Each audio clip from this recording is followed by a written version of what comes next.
For the Empire of the Rising Sun, the end was looming large. By April 1945, U.S. forces had relentlessly driven Japan's once-expansive empire back to its home islands. Perched on the doorstep of Japan, American troops were dug in on the island of Okinawa, primed for an all-out invasion. The Japanese Navy, once among the top maritime forces in the world, was now a shadow of its former glory, crippled, depleted, and shattered. Yet it would not fade away without a final, defiant stand. Determined to reclaim their honor, they prepared for a bold and ferocious operation designed to make the Americans rue the day they entered the war. Under normal circumstances, the plan would be dismissed as sheer folly. Yamato, the largest battleship ever built, boasting earth-shaking 18.1-inch main guns, was to spearhead the charge. Accompanied by the cruiser Yahagi and 8 destroyers, they had just enough fuel for a one-way journey to Okinawa. They aimed to inflict maximum damage to the U.S. fleet in an unexpected attack, turning the tide at Okinawa. Amidst a barrage of airborne strikes, they would charge at full throttle toward their grim destiny in the ultimate kamikaze naval assault. But as they surged toward their targets, the Japanese squadron was intercepted by American Task Force 58. Inches away from achieving their twisted honor, they refused to yield. With American warplanes bearing down and the ocean erupting in fiery blasts, the Yamato and her escorts pressed on, driven by desperation in their harrowing final gambit of the war. Yamato was a nearly mythical symbol of Japan's doomed but gallant undertakings. Secretly laid down in 1937 from the Kure Naval Arsenal near Hiroshima, her construction was Japan's covert defiance against the now obsolete Washington Naval Treaty.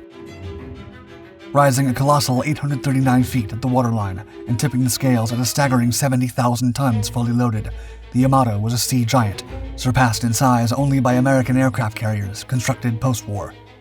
During the war, there was nothing to match its size and power. She and her sister ship, Musashi, were armed to the teeth, 9 18-inch naval guns and triple turrets, 6 155mm secondary guns, 24 5-inch guns, 162 25mm anti-aircraft guns, and 4 13.2mm heavy machine guns.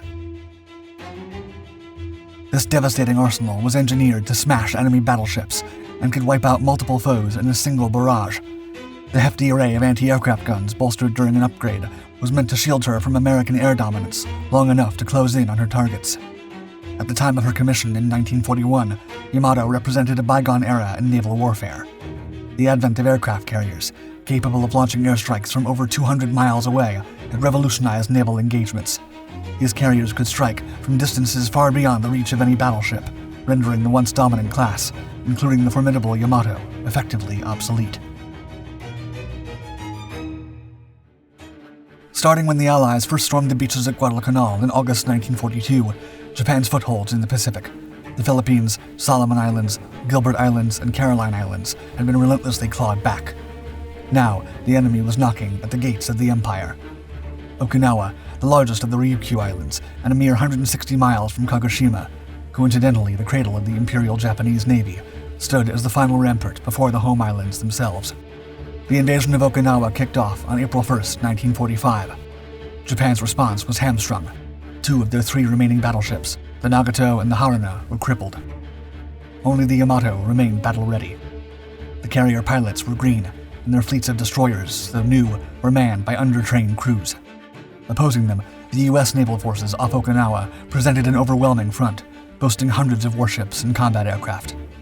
Nonetheless, Admiral Suemu Toyoda, the commander-in-chief of the combined fleet, resolved to strike the U.S. forces there with his surface fleet and special attack aircraft in a desperate maneuver known as Operation Tengo. Yamato, flanked by the cruiser Yahagi, under the command of the legendary Tame Ichihara and a squadron of 8 destroyers, would charge to Okinawa to throw a wrench in the Allied invasion machinery. There, Yamato was to beach herself and serve as a makeshift coastal battery, a humbling finale for a ship that could slice through the water at 27 knots. But with fuel scarce and resources stretched thin, these were desperate times indeed. The Yamato and her task force, dubbed the Surface Special Attack Force, cast off from Tokuyama, Japan on April 6th, cutting a swift path due south through the Bungo Strait. Alerted to Operation Tengo by cracked Japanese codes, American forces were primed for interception.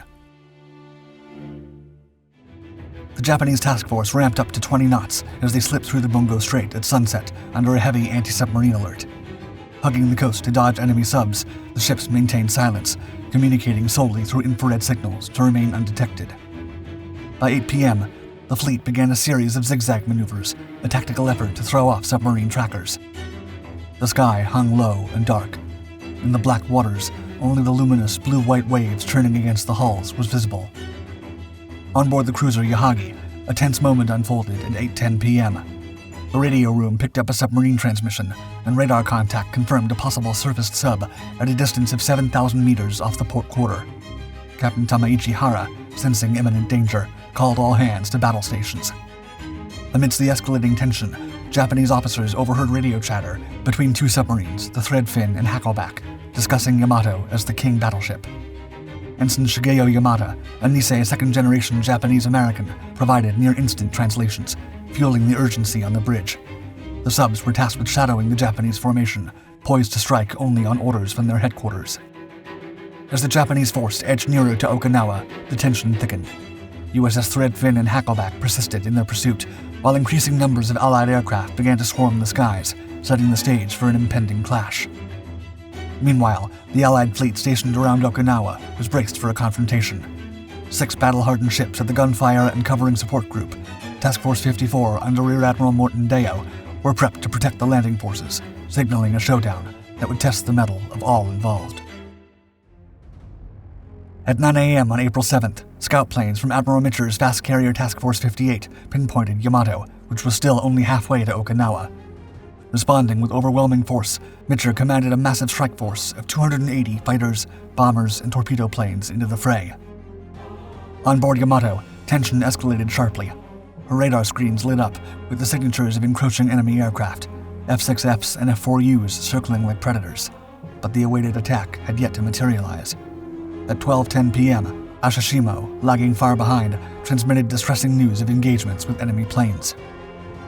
At 12:41 p.m., the Japanese cranked Yamato's engines to her maximum churn of 28 knots. Meanwhile, aboard Yahagi, the crew took preemptive measures against internal disaster by aligning all torpedo tubes perpendicular to the ship's axis to prevent secondary explosions from their own munitions. What began as probing skirmishes by a few Allied aircraft swiftly mushroomed into a relentless storm of Allied firepower that blackened the sky. The Surface Special Attack Force was battered by an unyielding aerial onslaught for 2 grueling hours. Aircraft from 11 fleet carriers joined the assault, crowding the skies so densely above Yamato that pilots had to navigate the chaos with the acute risk of mid-air collisions.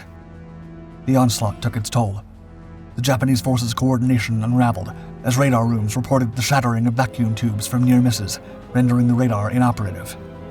At 12:47 p.m., the first major loss occurred when the destroyer Hamikaze, overwhelmed by the aerial barrage, was shattered by a torpedo. The devastating blow split her in two, and she sank swiftly. The fury of the air attack then turned relentlessly toward the other vessels. At Leyte Gulf, Yahagi had been a lesser target amidst larger ships, but now she bore the brunt of the onslaught.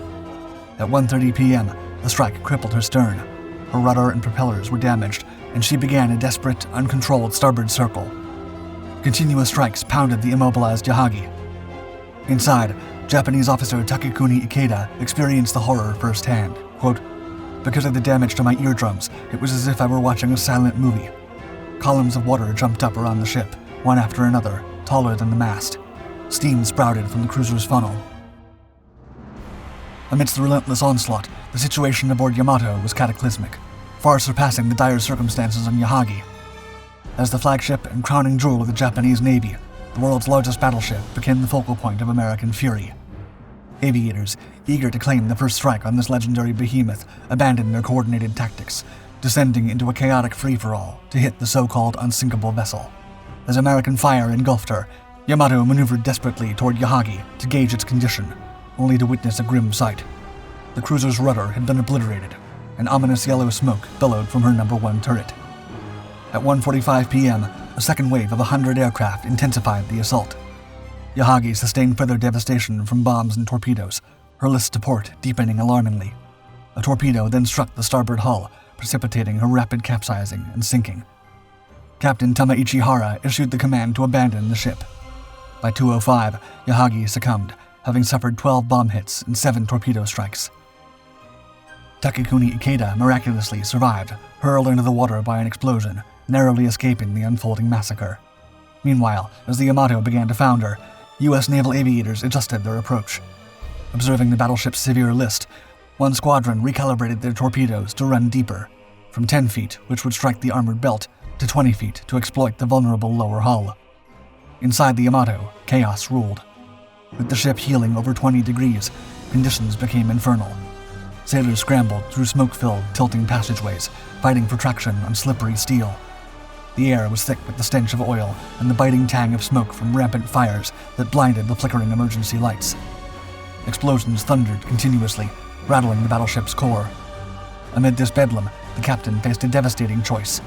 With profound sorrow, he ordered the flooding of the starboard outer engine room, a decision that doomed 300 men to their watery grave in their final frantic moments in exchange for a chance to correct the ship's tilting. The Yamato, now grievously wounded from 10 torpedoes and 7 bombs, teetered on the brink. Despite attempts at counter-flooding, her list worsened. When the tilt reached a critical 35 degrees, the abandoned ship order was issued. The captain, along with many officers on the bridge, chose to remain, binding themselves to their posts, while the survivors endeavored to flee the sinking Titan. At 2:23 p.m., the inevitable climax occurred. Yamato's forward internal magazine detonated in an apocalyptic explosion, echoing the cataclysmic power of a tactical nuclear strike, a grim harbinger of the tragedies that would soon unfold in Hiroshima and Nagasaki. A navigation officer aboard one of Japan's remaining destroyers later recounted, quote, "The pillar of fire reached a height of 2,000 meters, and the mushroom-shaped cloud ascended to 6,000 meters. The flash from Yamato's final convulsion was visible as far away as Kagoshima on the Japanese mainland. The explosion also claimed several American aircraft that had been monitoring the sinking. When the smoke cleared, the Surface Special Attack Force was virtually annihilated.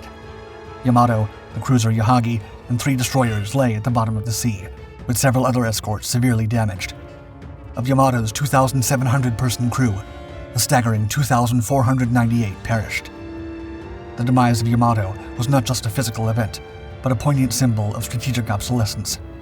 Even as the attack on Pearl Harbor had signaled the dominance of the aircraft carrier, battleship-focused military leaders clung to outdated doctrines. This obstinance not only skewed Japan's wartime strategy, but also led thousands of Japanese sailors to needless deaths, marking a tragic chapter in naval history.